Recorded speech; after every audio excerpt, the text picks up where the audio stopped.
You know that feeling, that strange, tiny shift in the air, when your mind whispers, something's off. Yeah, that's exactly what it felt like that afternoon at Denver International Airport. Early winter. Cold enough outside to sting your cheeks, but inside Terminal B it was the usual chaos. Rolling suitcases, toddlers crying over a lost gummy bear, business travelers marching like they owned the place. Just noise.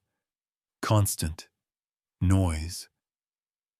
Officer Mark Ellison had walked that hallway 1,000 times, maybe more. And honestly, nothing surprised him anymore. Not really. But that day was different. Wildly different. And it all started with Ranger. Ranger was a German shepherd. Dark coat, strong frame, those sharp ears that twitched at everything. Normally he walked right beside Mark, relaxed, but alert. The kind of dog you look at and instantly know, yeah, he could take me down in 2 seconds flat. But he also had soft eyes, gentle, patient, a good dog, a loyal dog. But that day, Ranger changed. It happened so fast Mark almost missed it. They were passing gate B42 when Ranger suddenly, and I mean instantly, locked his legs, like his paws were glued to the floor. His whole body stiffened, that primal fight-or-flight kind of tension. Mark took 2 more steps before the leash snapped tight in his hand. He turned, irritated at first. "Ranger, buddy, come on." But then he saw the dog's face. And look, Mark had worked with K9s for 14 years. He'd seen dogs alert on drugs, explosives, weapons, even panicked travelers on the verge of passing out. But he had never seen Ranger like this. The dog's eyes were razor sharp, focused on something nobody else in that entire airport could see.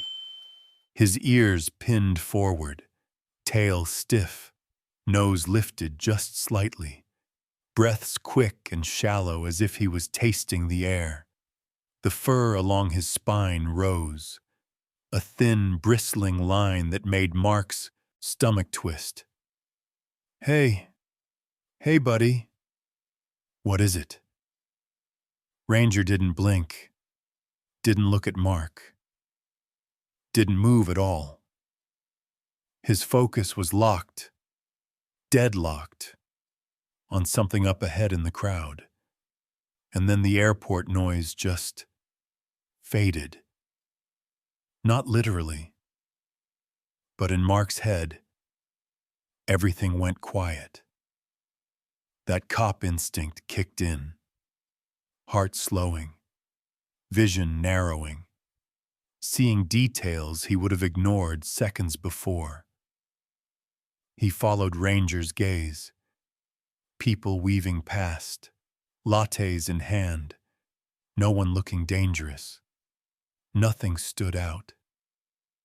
But Ranger wouldn't move.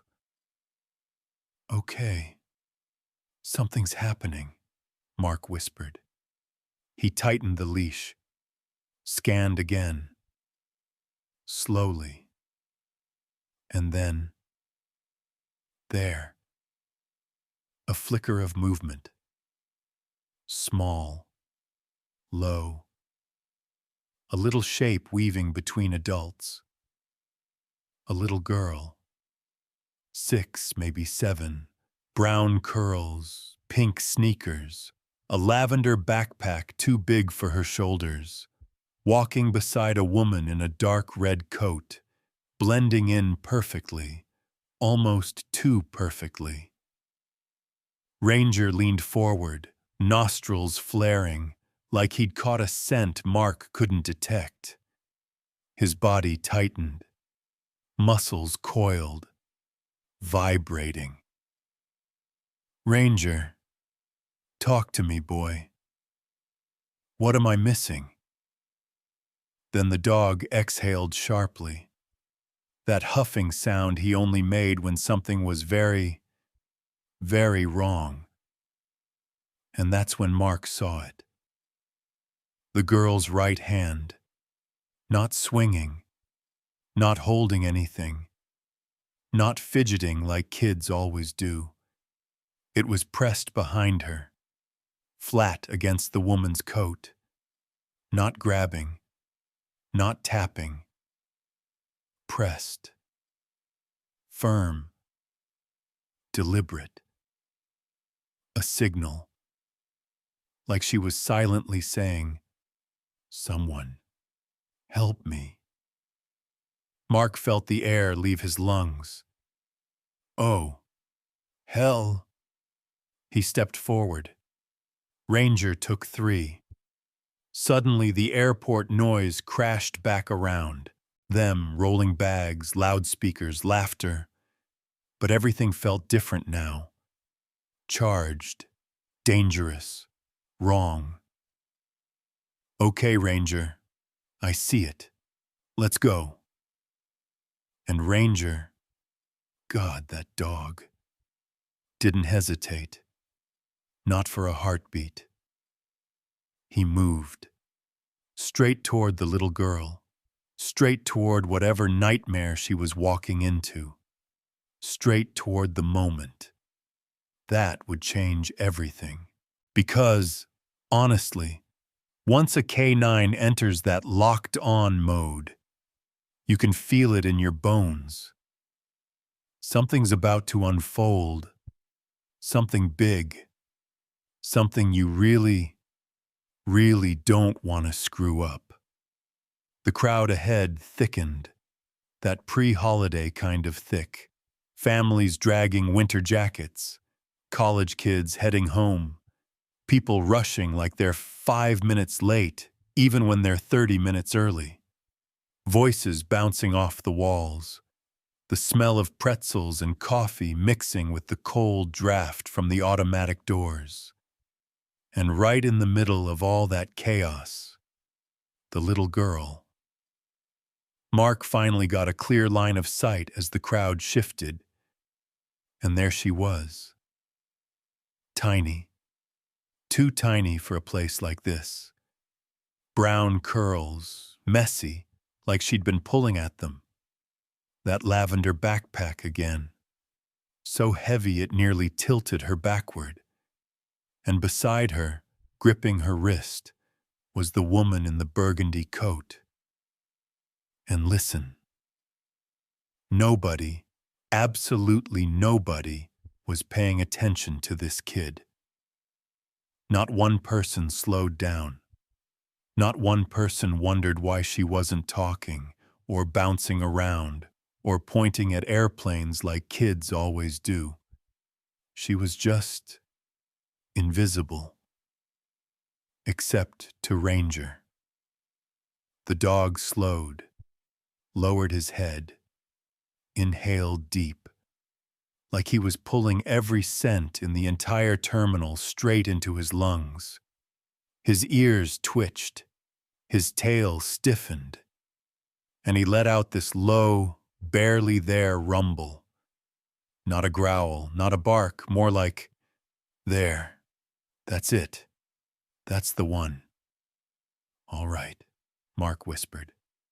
"Okay, buddy, I'm right here. Lead me."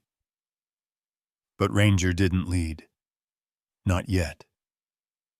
He waited, studied, watched the girl with sharp, intelligent eyes, like he was waiting for her to speak, or waiting to confirm what he already knew. And then it happened. A tiny movement. So small, Mark almost missed it. The girl's left hand shifted behind her hip, slowly, cautiously, like she was afraid the woman would yank her arm if she moved too fast. Her little fingers curled inward, then pressed flat again against the back of the wu-sa burgundy coat. Just once. Quick. Quiet. One of those movements you'd mistake for a kid fidgeting. But it wasn't fidgeting. It was a signal. A very small, very desperate signal. Mark's heartbeat thudded in his chest. Jesus, she's trying to talk. She's actually trying to talk. Ranger reacted instantly. His ears snapped forward. His breathing changed, short, fast. His paws shuffled in tiny bursts like he physically couldn't stay still. Mark felt it through the leash. That electric tension, a coiled spring ready to launch. Okay. All right. I see it, Mark muttered. Good boy, Ranger. Good boy. The woman in the burgundy coat never looked back. Not once. Her grip on the girl's wrist was firm. Too firm. Controlling. The way someone handles a thing, not a child. Her shoulders were tight. Neck stiff. People traveling with kids don't move like that. They check. They look around. They keep track. But she walked like someone on a deadline. Someone scared of being stopped. Someone who desperately did not want attention. The girl stumbled when someone brushed past her. Not hard. Just enough to knock her backpack sideways. She didn't say ouch. Didn't complain. Didn't even look up. She just flinched. Quietly. Silently. And the woman yanked her forward again. Mark felt something burn in his chest. Hot anger. Cold dread. That instinct shifting from maybe something's wrong to, oh no, this is absolutely wrong. But he couldn't rush in. Not yet. One wrong move and the woman might bolt, drag the kid deeper into the crowd. Or worse. Ranger rumbled softly. I know, Mark whispered. I see it too. They moved closer, weaving through the crowd. Every step felt heavier, like the air itself was thickening. The girl kept her eyes down, but her jaw trembled, like she was clenching her teeth to keep from crying. And then, just when Mark wondered if he was imagining all of it, the girl did, something that punched the air right out of his lungs. She looked up, not long, half a second, but her eyes, big, brown, terrified, lifted just enough for Ranger to catch her gaze. And everything in her face changed. Subtle, but unmistakable. Relief, recognition, hope. Like she had been drowning in silence in a room full of people. And suddenly one face, one dog saw her. Ranger froze. The girl froze. And for one heartbeat, just one, they stared at each other through the chaos. Oh my God, Mark whispered. She knows. She knows he's here to help. And then the girl did it again. That tiny, trembling motion, her fingers pressed flat against the woman's coat. This time longer, clearer, deliberate. A message only someone paying impossible attention could ever notice. But Ranger noticed. Ranger always noticed. And that's when Mark knew, without a single doubt, this wasn't confusion, or nerves, or a kid having a bad day. This was a child asking for help. Silently, desperately, before it was too late. God, that heartbreaking little press of her fingers. Everything inside Mark shifted, like something clicked, something heavy, something that made the world around him go blurry for a second. Because now, he wasn't just seeing a kid in a crowd. He was seeing the fear, the real kind, the kind you can't fake. Ranger slowed his pace, matching the rhythm of the girl's steps like he was reading her heartbeat. Mark walked right behind him, eyes scanning everything. Her shoes, her posture, the way the woman tugged her wrist like it was a leash. And then he saw it. The bruise, not huge, not obvious, but enough. It peeked out from under the girl's sweater when the woman yanked her forward. A dark, swollen mark wrapping around that small wrist, like the fingerprint of something ugly. Jesus, Mark whispered. No, that's not right. He felt that sick, heavy drop in the pit of his stomach. You know that feeling when something is so wrong your body reacts before your brain can? Yeah, that feeling. The little girl didn't say a word. Not one. But her silence. Oh man. Her silence was louder than any scream. She kept her head down, chin tucked into her scarf, curls falling over her face like she was trying to hide inside herself. She didn't look to the side, didn't look out the windows, didn't look at the screens, didn't look at the people laughing. Actually, she didn't look at anything. It was like she'd trained herself not to, like she'd learned the hard way that looking around meant trouble. Ranger glanced back at Mark, as if to say, "Do you see it now?" And Mark nodded. Because yeah, he wasn't guessing anymore. This wasn't shyness, wasn't fatigue, wasn't a kid having a bad day. This was terror. Pure, quiet, conditioned terror. The kind of terror kids don't learn on their own. Somebody teaches it to them. The woman in the burgundy coat tightened her grip again, fingers digging into that bruised wrist like she owned it. The girl flinched, a tiny, trembling twitch, but she didn't make a sound, didn't whimper, didn't resist. Most kids would cry. Most kids would pull away. Most kids would yell, "Stop!" or "Ow!" But she didn't. And that silence told Mark everything. Ranger let out a low, controlled growl, not loud enough to draw attention, but deep enough that Mark felt it through the leash. "Yeah," Mark whispered. "I know, buddy. I know." They kept moving, every step heavier, every breath tighter. The girl's shoulders were too stiff, her back too straight, her free hand.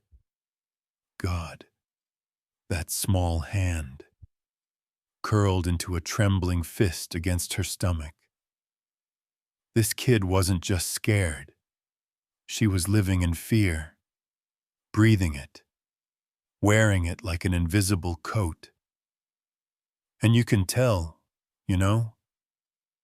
Real fear has a shape, a weight, a smell.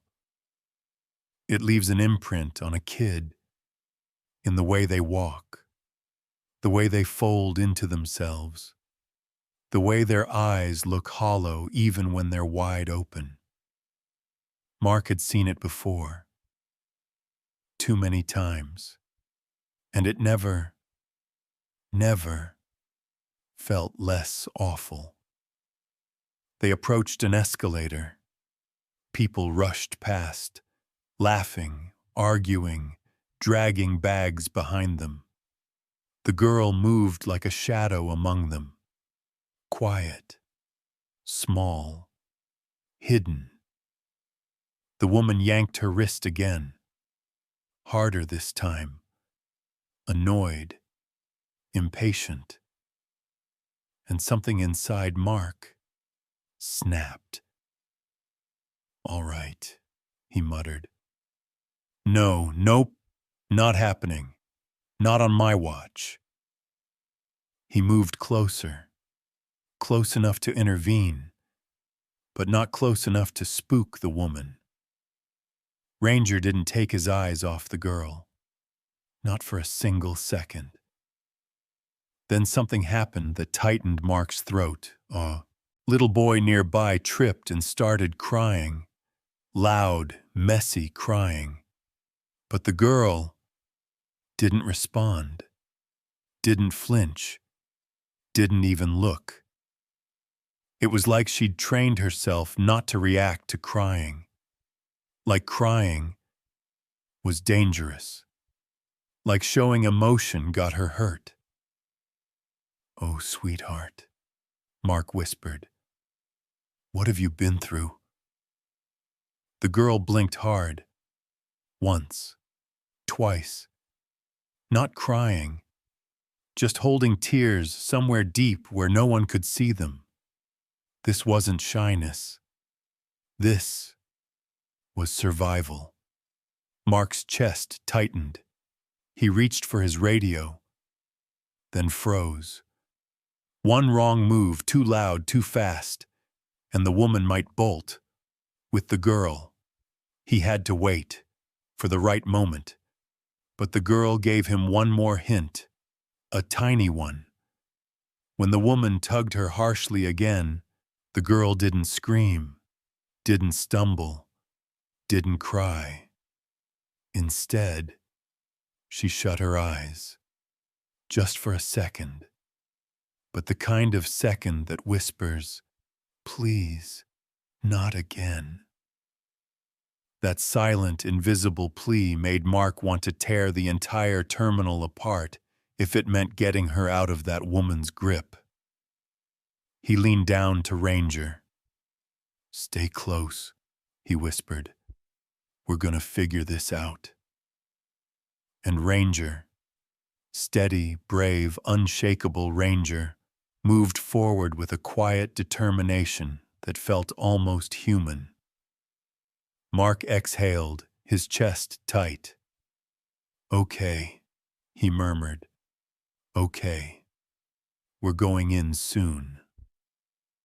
But before he took the next step, he couldn't help wondering, if you were standing there in that crowd, would you have noticed her? 1.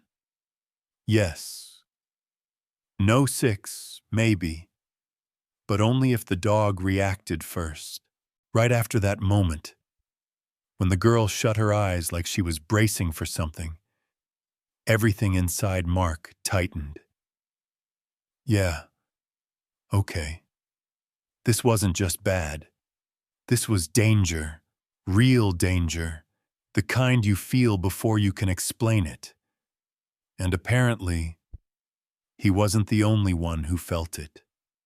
Because as Ranger and Mark moved closer, the woman in the burgundy coat suddenly snapped her head to the side. A quick flick. Sharp. Predatory sharp. Her eyes landed on Ranger first. And God, there was something in the way she looked at him. Not fear. Not confusion. More like recognition.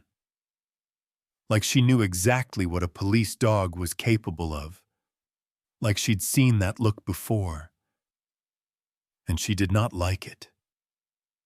Her jaw clenched. Her fingers tightened around the little girl's wrist. Hard. Hard enough that the kid jerked slightly. Not a scream.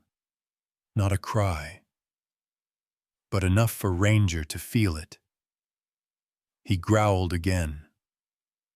Lower, meaner. A warning wrapped in steel. Easy, Mark whispered. But he didn't fully mean it. Because honestly, he wanted to growl too. Her eyes darted to Mark next. Just for a second. A quick scan, uniform, badge, stance, like someone calculating an escape route. Then she snapped her gaze forward again, pulling the girl behind her like a shield. Yup, Mark muttered. There it is. She knows. Ranger stepped closer, moving with that deliberate, predatory, slow walk he only used when he'd locked onto a threat.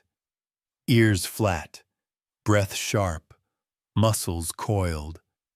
Mark could feel the dog's instincts humming through the leash. And then, just as the crowd shifted, Mark saw it. The bruise, the one he'd only glimpsed before. This time it wasn't hidden. The woman jerked the girl so roughly that her sleeve slid up, revealing a longer stretch of skin, a dark purple ring wrapped around her wrist. Not a bump, not a scrape, a grip mark. God, it looked fresh. Mark stopped breathing for a second. Actually stopped. Okay, he whispered. Nope.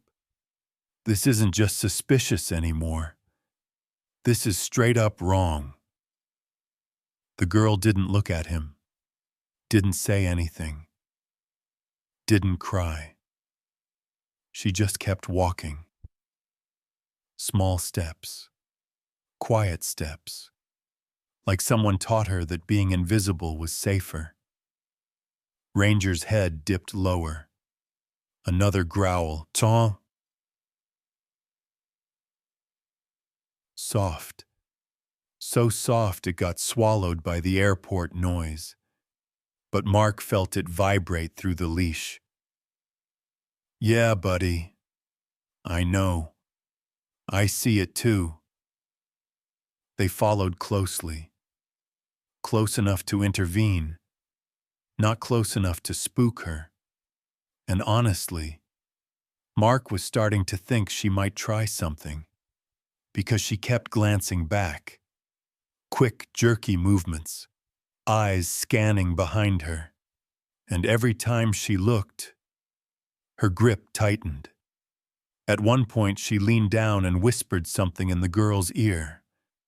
Mark couldn't hear it. But whatever it was made the kid's shoulders curl inward, like someone pressing a thumb into her spine. Mark felt heat rise up the back of his neck. Yeah, he didn't need to know the words. He could guess. The woman, Caroline Mays, he'd learn later, walked faster now, almost dragging the kid. Her boots clicked sharp against the tile. Each step louder, harsher, like she was trying to outrun Ranger's eyes. But Ranger wasn't fooled. Dogs know, sometimes better than people. He moved forward again, pulling Mark with him. Ranger, easy. Just hold on, all right? But Ranger didn't slow. His body was tense, tail straight, breath sharp. He wasn't in alert mode anymore. He was in protection mode. And that scared Mark more than anything. Because Ranger only entered protection mode when he believed a child was in immediate danger. The woman yanked the girl again, harder, and the girl let out a tiny sound. Not even a full sound. Just a breath, a gasp of pain, barely audible, but enough for Ranger. His head snapped up. eyes wide, focused, locked. Okay, Mark breathed. Okay, that's it. That's the moment. He reached for his radio. Slowly. Anything too sharp might make the woman bolt. And the last thing he wanted was for her to run with that girl. Ranger stepped forward again, solid, ready. Mark placed a firm hand on his back. Caroline, he muttered. Not sure why yet. Instinct, maybe. Rage, maybe. Or just the need to name the darkness.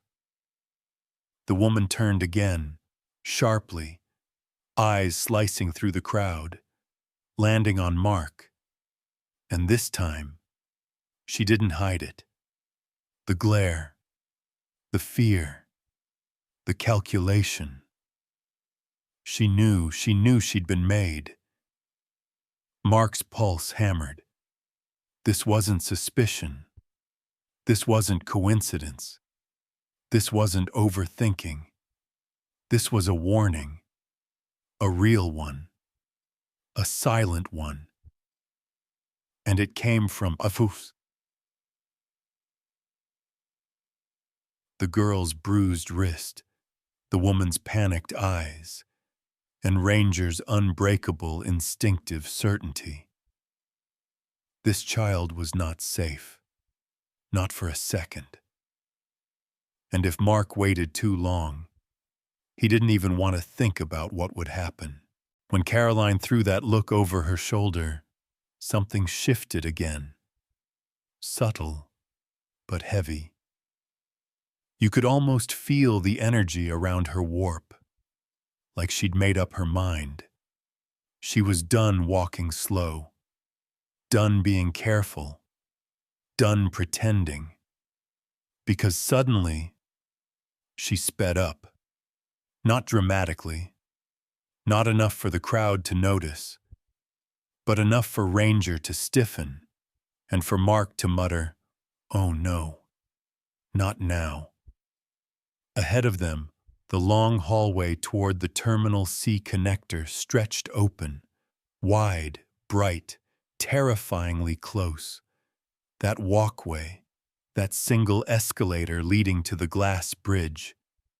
If she made it across, she could disappear. Terminal C had flights leaving every 20 minutes, out of state, out of region, out of reach. And once she passed through that connector, Mark knew. Security thinned, crowds spread out, blind corners multiplied. One determined adult could vanish with a child in less than 60 seconds. Mark swallowed hard. "Ranger, we're losing time, buddy." And the dog knew it too. He moved with urgency now. Not the slow, deliberate stalking from earlier. His paws tapped faster on the tile, pulling Mark forward inch by inch, tail straight, shoulders tight. But just when Mark reached for the radio again, something happened that made him freeze. The girl moved. Her bruised hand, the one trapped in Caroline's grip, stayed limp. Silent. But her other hand, the one she held close to her chest before, it slipped behind her again. Slow. Quiet. So careful. Her fingers shook like she was holding ice. Not a tiny tremble, but fear. Full-body fear running down to her fingertips. Mark's breath caught. "Oh, sweetheart. No. Please don't risk it." Because if Carolyn turned her head again, right now, it'd be bad. Really bad. The woman wasn't just controlling. She had that look, wild, cornered, desperate. People like that don't respond well to defiance, especially from a child. But the girl didn't stop. Those tiny fingers pressed into the back of the coat again. Longer this time. Clearer. More desperate. A message she prayed someone, anyone, would understand. And that someone was Ranger. The dog reacted like he'd been shocked. His whole body jerked forward, nails clicking hard against the tile. A low, urgent sound burst from his chest. Not a bark, not a growl. Something raw, primal, in between. Ranger, Ranger, easy, easy boy. But Ranger wasn't hearing him. That tiny signal from the girl might as well have been a scream. To him, it woo. He surged forward, not attacking, not dangerous, but determined. I'm going to her, right now. Caroline felt the shift before she even saw it. Her head jerked back sharply, eyes darting, scanning. The girl froze. Hand snapped back to her side, chest rising and falling in tiny, terrified breaths. And God, Mark hated the way she flinched. That wasn't normal. That was a child expecting pain. Okay, Mark whispered. That's it. We're out of time. He took one step closer. Just one. And Caroline noticed. She looked straight at him.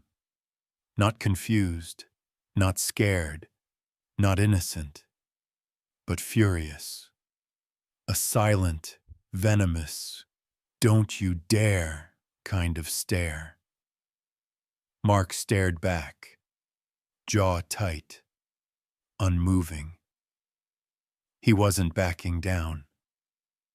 Ranger leaned forward, breathing fast, ears rigid like carved stone. Then Mark saw it. Just ahead. The base of the escalator leading to Terminal C. A few more yards. That was all. Just a handful of steps. Once she stepped onto that platform, she could vanish. Mark felt something burn in his chest. Fear, anger, determination, and something nameless. Not happening, he whispered. Not today. The girl stumbled. Barely. Half a step. Caroline yanked her forward again like she was dragging luggage. But then, for the briefest second, the girl looked back. Straight at Ranger. Straight at Mark. And her eyes. God. They were begging. Wide. Wet. Silent.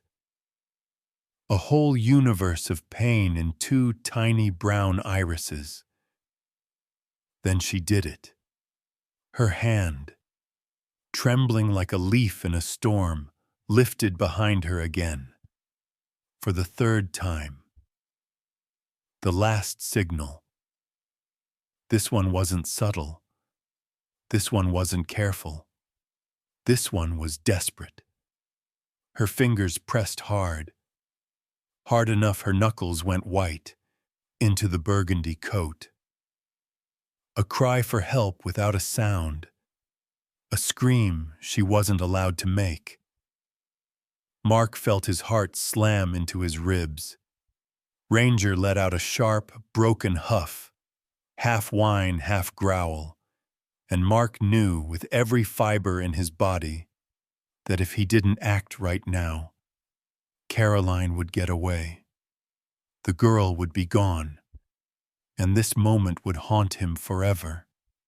No more waiting, no more hesitation. This was the moment everything hinged on. The last silent message, and the last chance to save her. After that last desperate signal, God, that tiny hand pressing into that coat like it was her final chance.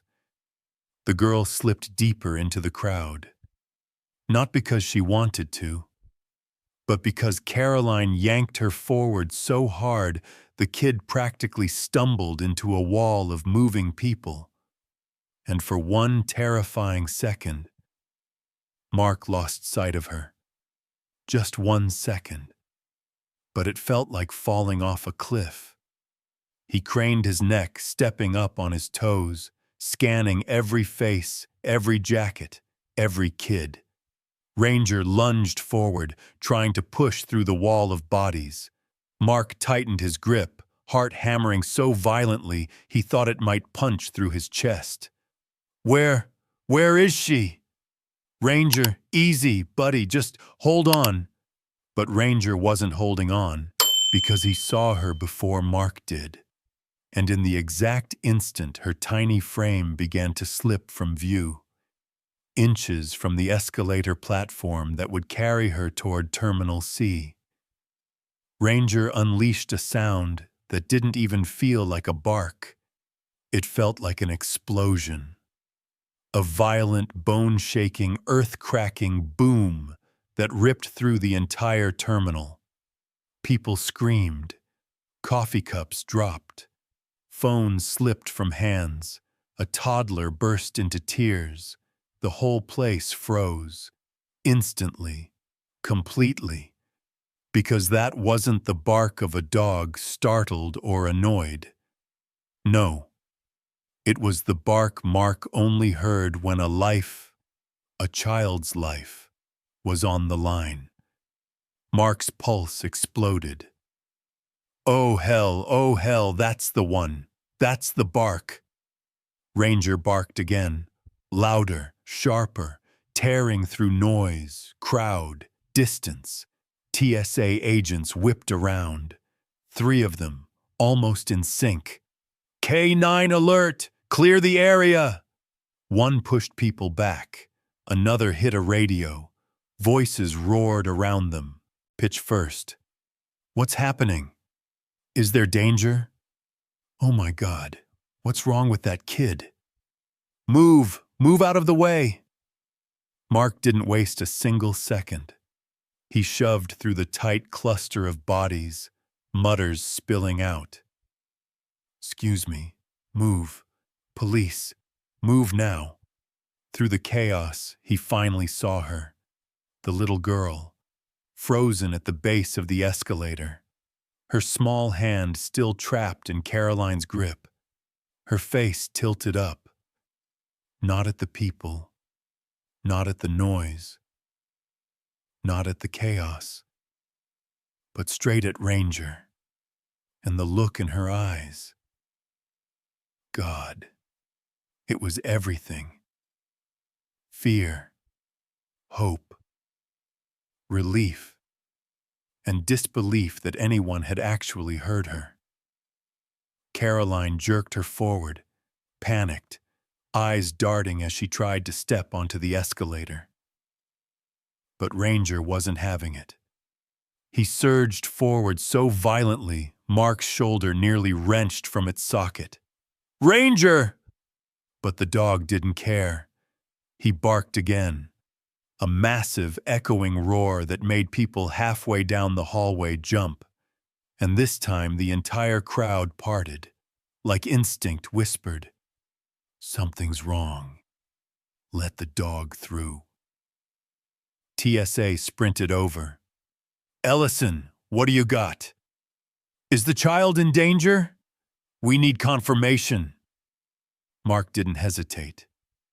"She's trying to take that kid. She's not the mother. Stop her now." Carolyn spun, eyes wild, face pale, hand flying to cover the girl. She's my daughter! Back off! Her voice cracked, not with fear, but with pure, cornered rage. Ranger snarled, deep, throaty, final. That was enough. TSA moved. Ma'am, step away from the child. Let go of her wrist now. Stop moving. But Caroline didn't stop. She yanked the girl so hard the child gasped, a tiny choked sound that hit Mark's chest like a punch. And then Ranger lunged. Mark held him, but he let the dog hit the end of the leash with full instinct behind it. The leash snapped tight. Ranger's paws slammed down. His teeth flashed, not to bite, but to warn. You will not take her. Caroline froze. Just long enough for TSA to swarm her. One grabbed her arm, another pulled the girl away, a third blocked the escalator. The little girl stumbled backward into an officer's arms, breathing fast, eyes wide, like someone who'd been drowning and finally surfaced. Mark pushed through the last cluster of people, heart screaming in his throat. Ranger whined, high, urgent, desperate to reach her. And then Mark made it to the girl. He dropped to one knee, breath ragged. Hey, sweetheart. You're okay now. We've got you. You're safe. The girl blinked hard. Once, twice, like she wasn't sure what safe even meant. Behind them, Caroline screamed, "She's mine! She's mine!" Ranger growled so deeply, the floor seemed to vibrate. Mark ignored the woman completely. He looked right at the girl. Soft, steady, human. "You're safe," he whispered. "I promise." And for the first time, the very first time, the little girl let out a tiny, broken sob. Not loud, not wild, just a soft sound. The sound of a child finally being found. And right after TSA pulled the little girl away, Ranger's bark still echoing through the terminal like some kind of warning siren, everything just shifted. The energy changed. The crowd changed. Even the lighting felt different. Colder, sharper. Because that's when Caroline snapped. I mean, full-on snapped. A TSA officer tried to guide her toward the barrier, keeping distance, hand hovering near his radio. Calm, steady by the book. "Ma'am, step over here, please." But Carolyn jerked her arm away. So violently, the officer stumbled. Her face twisted, the fake sweetness she'd worn for so long melting off in an instant. "What are you doing?" Her voice wasn't soft or motherly. It was sharp, loud, ugly. The crowd flinched. A mother pulled her toddler close. A man stepped backward. A teenage girl whispered, "Dude, what is happening?" And then Caroline did something that made Mark's blood run cold. She lunged, not at Mark, not at TSA, but at the little girl. Her hand curled into a claw-like grip, fingers reaching. Desperate, wild, possessive. The girl gasped, stumbled backward, foot sliding across the tile. Ranger growled, a deep, chesty rumble that made people jump. Mark didn't even need to command him. Ranger stepped between them, blocking Caroline with his entire body. "No, No! Give her back! Her voice cracked, rage turning into raw desperation. The little girl flattened herself against the TSA officer holding her, breathing too fast, ribs fluttering under her sweater. No, ma'am, step back. But Caroline stepped forward instead, rate slow. Her face contorted into something almost unrecognizable, all the false innocence stripped away, leaving nothing but raw, dark, dangerous intent. She's mine! A murmur swept the crowd, louder, sharper, angrier. Did she just say that? What is wrong with her? That poor kid. She's unhinged. Somebody stop her. Mark saw it. The exact moment the public turned on Caroline. The moment her mask shattered. He stepped forward, hand near his holster. Not drawing, just ready. Caroline, stop. You're scaring her. Caroline froze. Eyes wild, breathing ragged. She's my daughter. But even she didn't sound convinced anymore. Her voice wavered, cracked, collapsed. The girl clung to the TSA officer, tiny fingers gripping so hard her knuckles turned white. Her watery eyes never left Ranger. Maybe because he was the only thing that felt safe. Ranger stood his ground, body low, ears forward, teeth just barely exposed. Not attacking, just promising.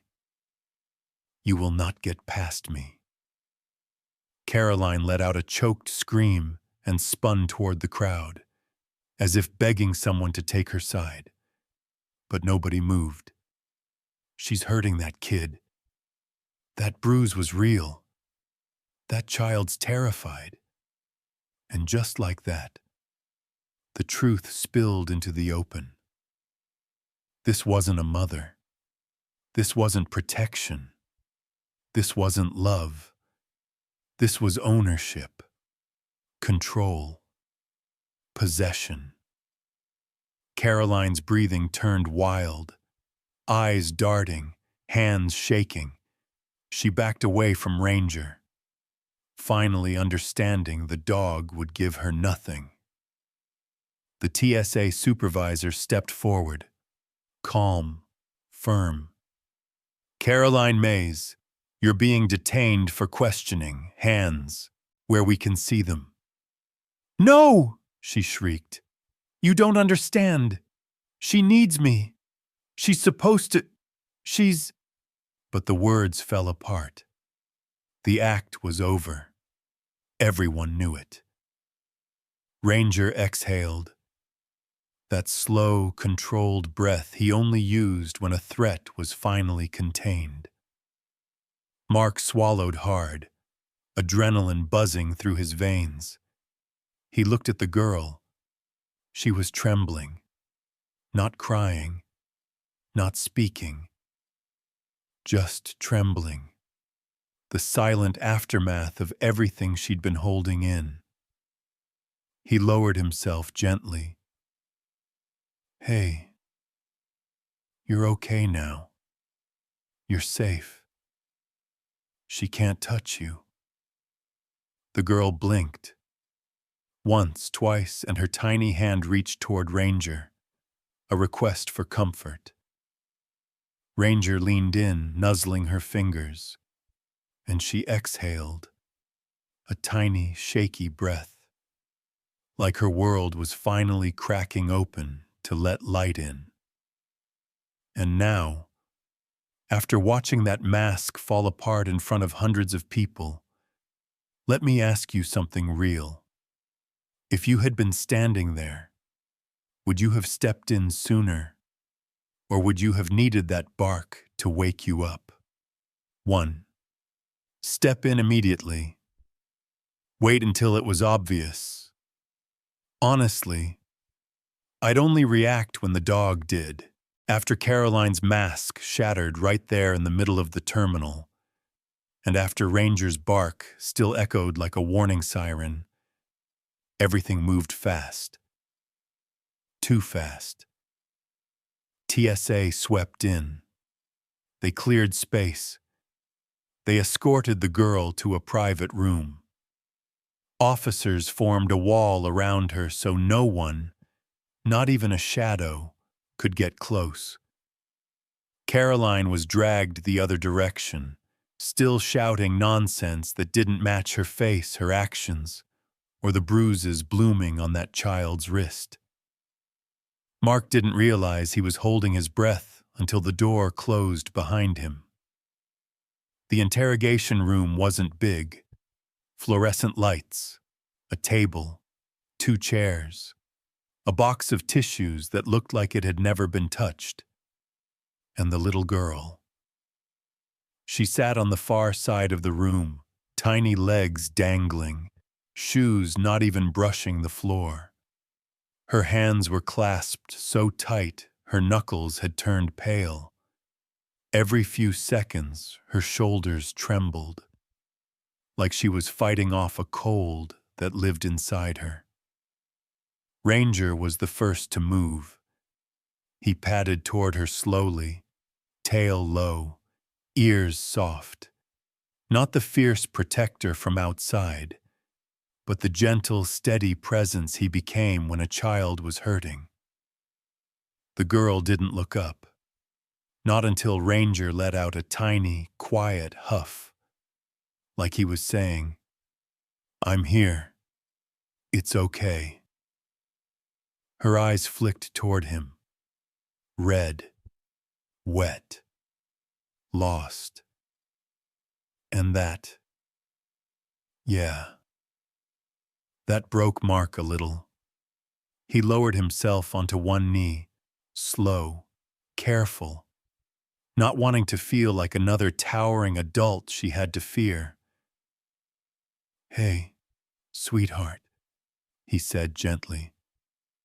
"You're safe now. No one's gonna hurt you here. I promise." She didn't answer, didn't blink, didn't breathe. Then Mark saw it. Her bottom lip trembling violently, like she was physically biting back a sound her body wanted to make. He leaned in a little. "I just need to ask you something, okay? You can say as little or as much as you want. You're not in trouble. You're not. We're just trying to help." A tear slipped out. Silent, sliding down her cheek like she wasn't even aware of it. "Can you tell me your name?" Silence. Her fingers twisted in her lap. Ranger sat beside her, pressing his side gently against her legs. Then, in the faintest whisper, "Lila." It was barely sound, almost like breath. But Mark heard it, and his heart clenched. "Hi, Lila," he whispered. "That's a really pretty name." She didn't smile, but she looked at him. Really looked, for the first time. "Lila, I know this is scary. I know you've been through a lot. But can you tell me, do you know that woman out there? The one in the red coat?" Her breath hitched. Her shoulders lifted, like she was bracing for impact. Then she shook her head. Slow, painful, like every movement hurt. "Is she your mom?" The reaction wasn't small. Lila's whole body jerked, like the word itself was a slap. She squeezed her eyes shut, tears spilling faster, dripping onto her sweater. She's taking me somewhere. I don't know where. She's not my mom." The room went dead silent. The TSA supervisor lowered his clipboard. A female officer pressed a hand to her chest. But Ranger didn't hesitate. He pressed his head gently against Lila's knee. Warm, steady, like he understood every word. Her tiny hand slid into his fur, not grabbing, not clutching, just holding. Holding safety for the first time in who knows how long. Mark felt his throat burn. He had to look away just to breathe. She said, "If I talked, she'd make me disappear forever." Mark's heart shattered, just broke.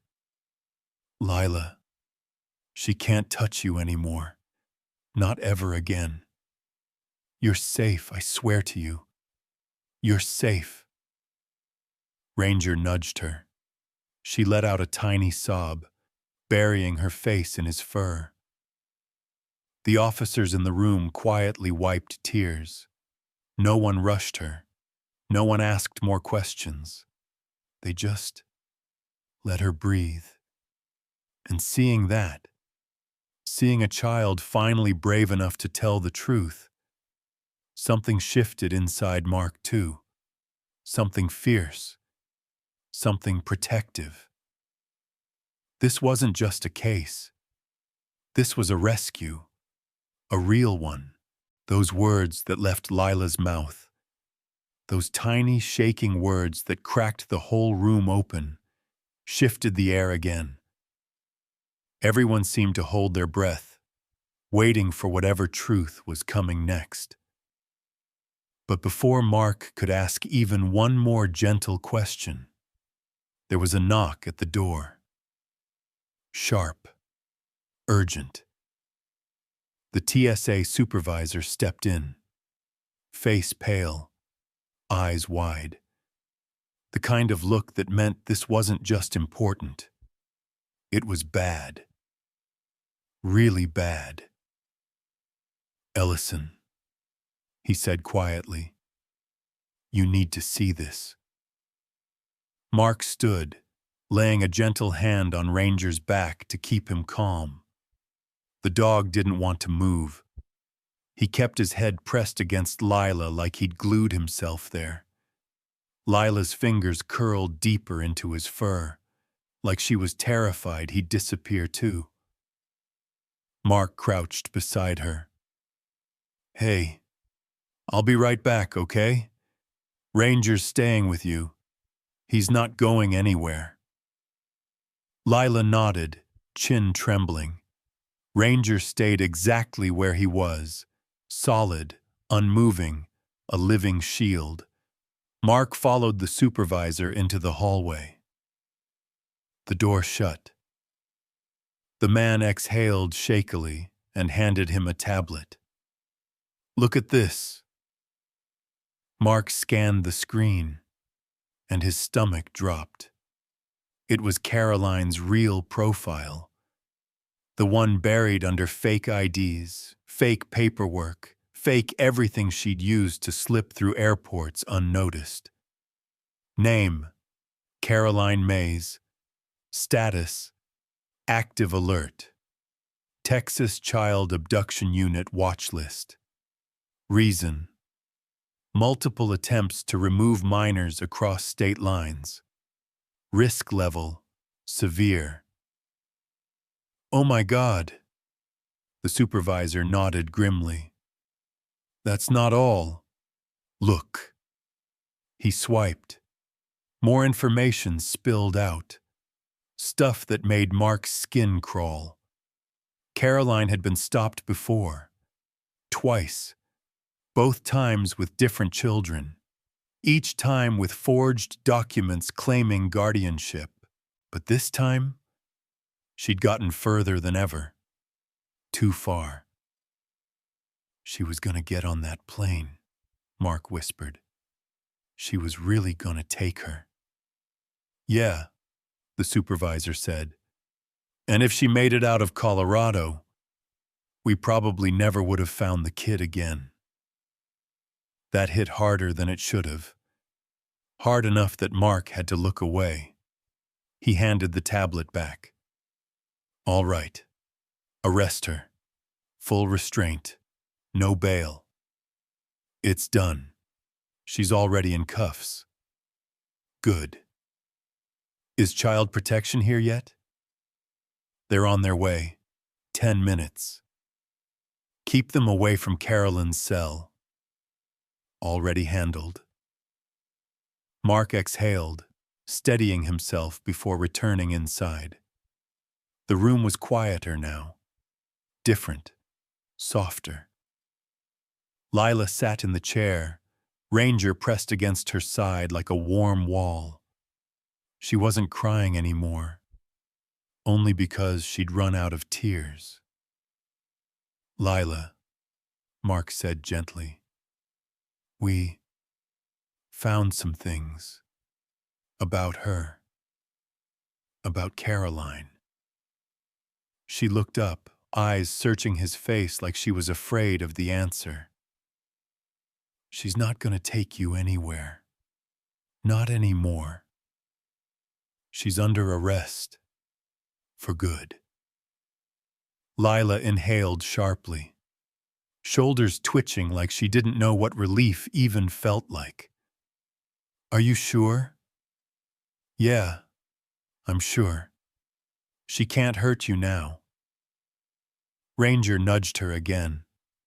Something in her chest unlocked. Lila leaned forward, slowly, and wrapped both arms around Ranger's neck. She held him, silent, shaking, breathing in his fur like it was the only safe smell she knew. Ranger stayed perfectly still, pitch first-rate, slow.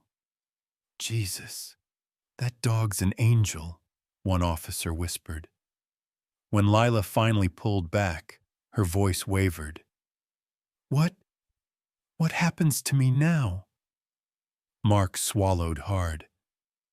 You're going somewhere safe. With people who care about kids. People who'll protect you. Child protection is coming. They'll help you eat, rest, breathe. You're gonna be okay. She nodded. Not confidently. Just because she had no strength left to do anything else. A knock at the door. Child Protection Services had arrived. A woman entered. Warm eyes, soft voice, gentle posture. Hi, Lila. My name's Megan. I'm here to take care of you. Lila hesitated. Her eyes flicked to Mark. Then Ranger. Can he come? Mark's heart cracked. He'll walk you to the car, I promise. Ranger stood, like he'd been waiting for his cue. Megan extended her hand. Lila didn't take it. She reached down and grabbed Ranger's fur instead. Not tight, just enough to guide herself forward. Mark watched them go, chest tight, jaw clenched, heart pounding for reasons he couldn't name. Because this wasn't just escaping danger. This was cutting the chain, breaking the cycle, the first step toward a life she never thought she'd get. And Ranger, he'd given her that. He'd saved her. Megan gently led Lila out of that little TSA room. After Ranger walked right beside her like he'd appointed himself her personal guardian. And the hallway outside suddenly felt different. Lighter. Quieter.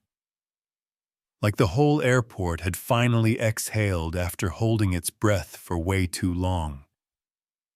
Mark followed a few steps behind, keeping his distance so he wouldn't overwhelm her. You could see her walking, slow, small steps, like she wasn't sure her legs could trust the ground yet.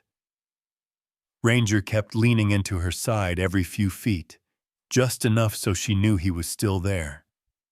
They reached a private corner near the exit doors, where CPS transports usually pulled up. Megan crouched beside Lila and said something soft, too soft for Mark to hear. But whatever it was, the girl nodded. Then she turned straight toward Ranger, and something inside her just broke open. Like all the walls she'd been holding up crumbled at once. She dropped to her knees, so fast it startled Megan, and threw both arms around Ranger's neck. Not gentle, not careful.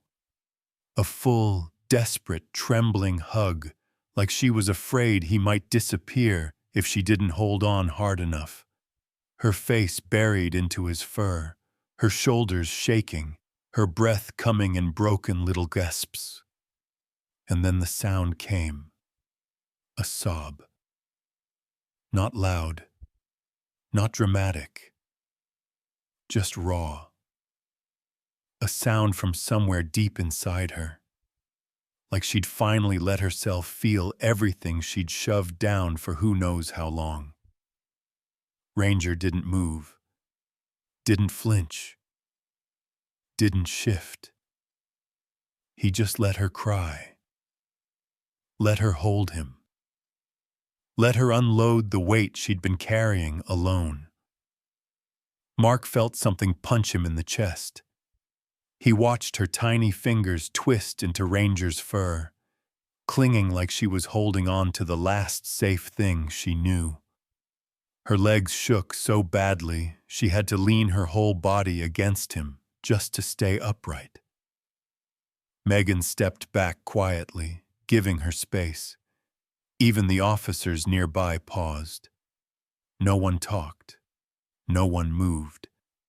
It was like the whole hallway froze to let her have this moment. Mark swallowed hard, trying to keep his own breathing steady, and then he heard it. Her voice. Fragile. Cracked. Barely even a whisper. I kept signaling. No one saw me. Her fingers gripped Ranger even tighter. Except him. Ranger pressed his head under her chin, nudging her gently, almost saying, I saw. I always saw. Mark had to look away. His eyes burned, vision blurring. That sentence. No one saw me. Except him. If that didn't break you, nothing would. Megan crouched again, touching Lila's back gently. You're safe now. You did everything right, sweetheart. You were so brave. Lila shook her head, face buried deeper. No, I wasn't. I was scared. That's what bravery is, Megan murmured. Being scared and still trying. Mark stepped a bit closer, not too close, just enough for her to hear him. Hey, you did save yourself. Ranger helped, yeah, but you were the one who kept fighting. Those signals, those were yours, and they worked. Lila turned her head slightly, enough for Mark to see red cheeks, wet lashes, lip trembling. I thought no one cared. Sweetheart, we cared the second we saw you. Ranger cared before that. You weren't alone, even when it felt like you were. She didn't answer, just tucked her face back into Ranger's fur. For a long moment, no one said anything. The sound of her crying filled the air, and somehow even that felt sacred, necessary. Ranger shifted slightly, lowering himself to the floor so Lila could wrap her arms around him more easily. She collapsed forward, half lying on him, sobbing into his chest. She cried like someone who didn't know crying was allowed, like someone who'd held it in for far too long, like someone letting go for the first time. Megan wiped her eyes quietly. One of the male officers sniffed, looking up at the ceiling like it offended him. Mark let one tear slip before catching himself. You know, Ranger doesn't react like that for everybody, just the ones who really need him. Lila sniffled. He saved me. He did, Mark said softly. And you saved yourself, too. She tightened her arms around Ranger one last time. Megan stepped forward gently. Lila, sweetheart, we need to go now, okay? Lila hesitated. Can Ranger walk with me one more time? Yeah, Mark whispered. Absolutely. He'll walk you out. And as they stepped toward the exit, Lila's hand buried in Ranger's fur, Ranger matching her every step, Megan walking carefully beside them. Mark realized something he'd never forget. Heroes don't always roar. Sometimes they just bark at the exact moment a child needs to be saved. And this child? She finally knew she'd been heard. It was subtle at first. A hush, a shift, a sense that people were realizing they'd just witnessed something big. Bigger than an airport scare. Bigger than a security alert. Something that mattered. When Megan gently guided Lila toward the CPS vehicle, Ranger walked beside her one last time, steady as stone. Mark followed behind, hand resting near his belt, but relaxed now that the danger had passed. But what none of them realized, not yet, was that a crowd had gathered.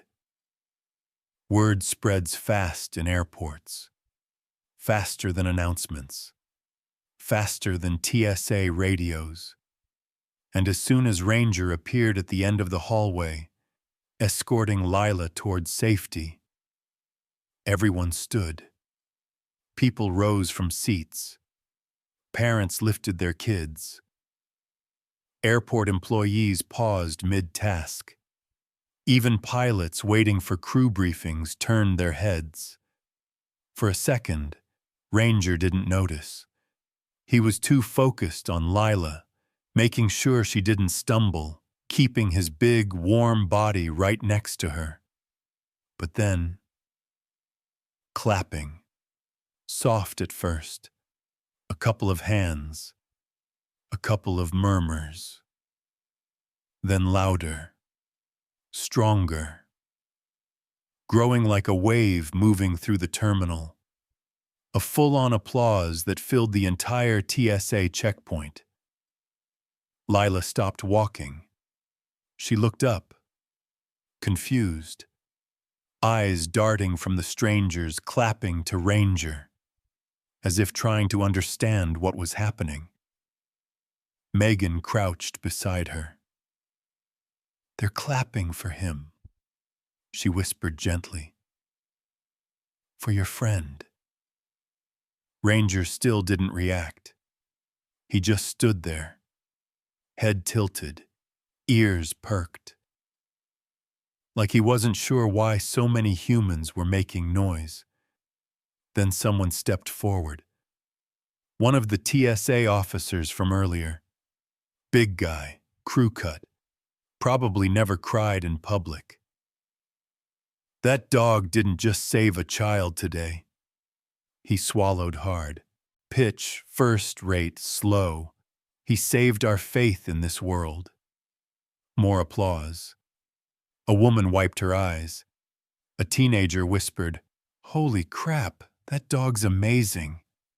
Someone else murmured, "I've never seen anything like it." Mark's throat tightened again.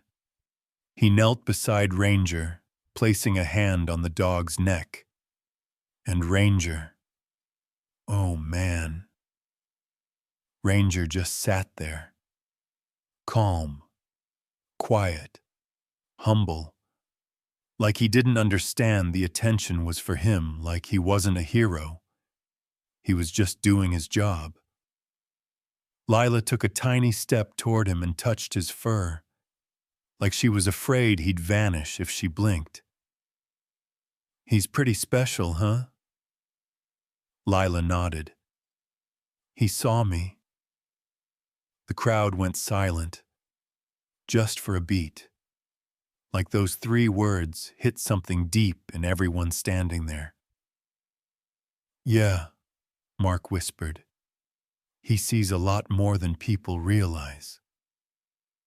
A pilot stepped closer. "I've flown for 20 years, he said, "and I've never seen a dog react like that. The moment he barked, everybody felt it. It was like the whole building stopped." Another TSA agent added, "He knew that kid needed help before any of us did. That's something else." Ranger blinked slowly, completely unaware he was being praised to the heavens. Lila looked up at Mark. Can I say goodbye now?" "Of course." She knelt again, wrapping both arms around Ranger's head. But this hug was different. Not desperate, not panicked, not afraid. Soft, warm, grateful. Her voice cracked. "Thank you for finding me." Ranger licked her cheek once. A small gesture. But it hit harder than any speech. Megan gently brushed Lila's hair. "Sweetheart, we have to go now." Lila nodded slowly. She turned back to Ranger, memorizing him. "I'll remember you forever." Mark felt a sting behind his eyes again. Damn allergies. Or emotions. Probably both. As Megan led Lila out through the sliding doors toward the CPS vehicle, the applause swelled again. Loud, warm, thunderous. A goodbye applause. Ranger watched her go. Didn't whine. Didn't bark. Just watched. Silent. Steady. Present. "You did good today, pal," Mark whispered. "Really good." Another officer approached, eyes glassy, voice rough. "That dog, he didn't just rescue that kid. He reminded all of us why we do this." "Yeah," Mark murmured softly. "He does that." Ranger blinked, tail tapping the floor once. Because that's the thing about real heroes. They don't need applause. They don't need medals. They don't need the world to see them shine. They just show up. They just listen. They just save who needs saving. And they do it with 4 paws and a heart big enough to carry someone else's fear. The applause faded, and the crowd slowly drifted back into the rhythm of the airport. You know, boarding calls, rolling suitcases, that weird echo airports always have. But for Mark, And for Ranger, nothing about this day would ever be normal again. They walked slowly behind Megan and Lila, heading down the long hallway toward the private exit.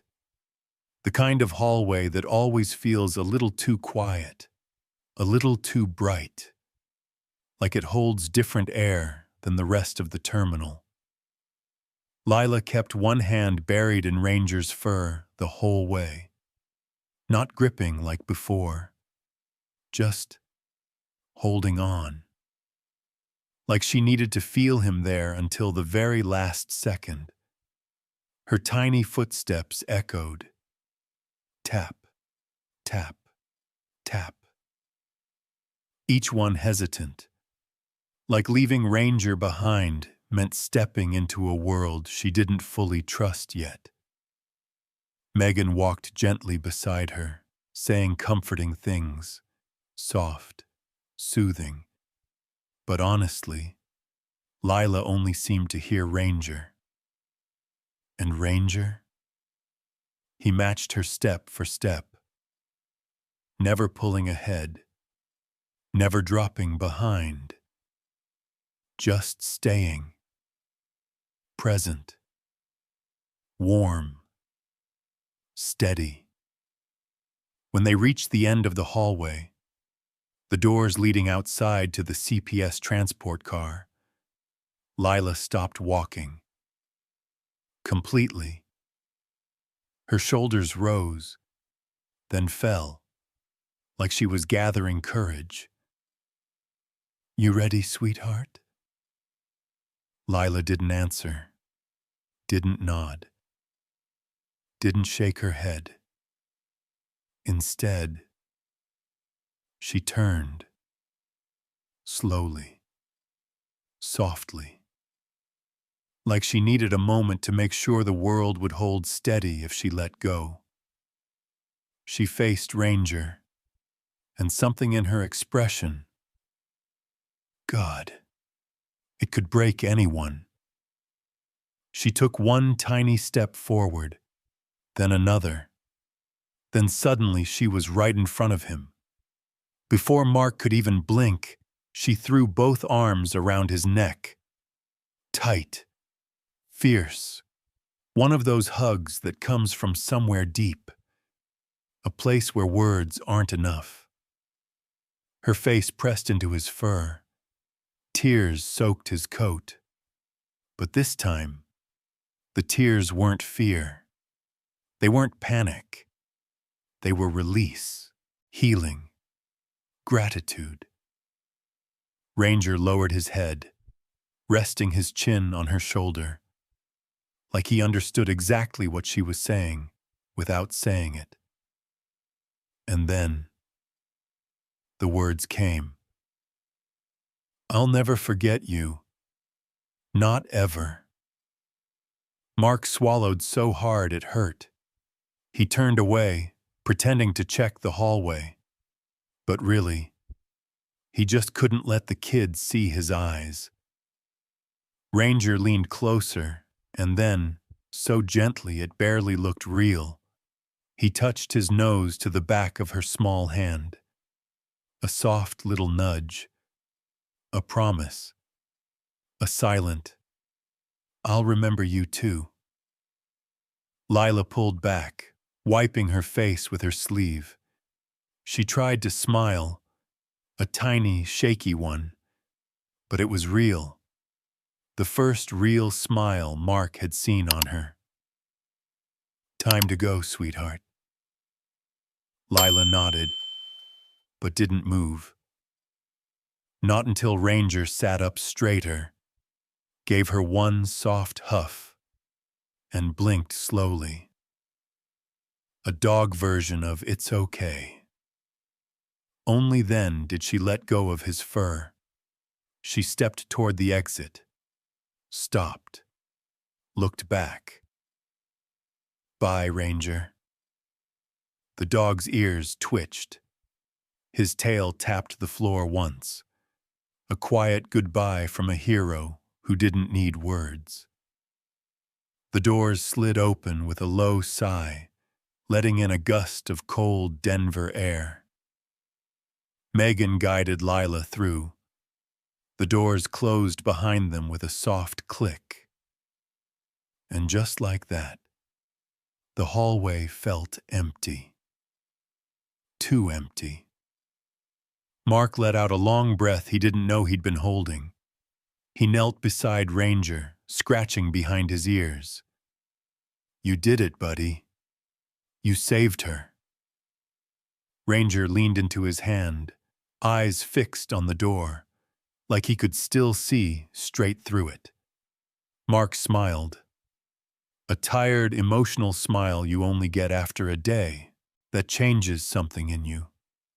A TSA officer approached, shaking his head in disbelief. "That dog, he's something else." "Yeah," Mark said softly. "He is. You know, not all heroes wear badges." Mark looked down at Ranger, at the dog who saw what no one else saw, who heard a silent cry for help, who changed a child's life with one bark. Some walk on 4 paws. Ranger blinked, tilting his head like he didn't understand why everyone kept staring at him. "Yeah, buddy. You have no idea how much you did today, do you?" He stood, patting Ranger's side. "Come on, let's get you home." As they walked back down the long hallway, the same hallway that held the end of one story and the beginning of another, Mark couldn't help thinking, sometimes it's not the loud heroes that save the world. Sometimes it's the quiet ones, the ones who don't know they're heroes at all. One moment, one bark, one dog, a whole life saved. Now let me ask you something real. If you were Lila, who would you trust more in that moment? 1. The adults. The dog. Or honestly, only the one who actually saw you?